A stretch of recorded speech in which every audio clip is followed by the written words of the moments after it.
আমাকে তো শাহিন নামের ছেলে বাসা হয়েছে আর ওকে কত টাকা দিচ্ছে? ওই শাহিন আমাকে বলছে বন্ধু চ আমি তো বাসা টিয়া দিচ্ছি আমাকে চলে যাবে। কত টাকা দিচ্ছে সেটা জিজ্ঞেস কত দিচ্ছে? ও কোন সংগঠন করে?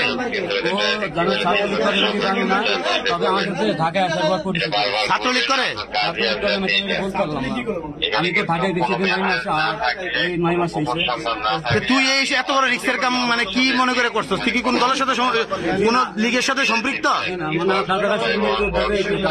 কত টাকা দিচ্ছে? ওই শাহিন আমাকে বলছে বন্ধু চ আমি তো বাসা টিয়া দিচ্ছি আমাকে চলে যাবে। কত টাকা দিচ্ছে সেটা জিজ্ঞেস কত দিচ্ছে? 500। আর কোন লোক ছিল? হ্যাঁ তাকে কত রিয়াছে তার সাথে হইলো কোনটা দিচ্ছে। ঠিক আছে। সাইন ওরে সাথে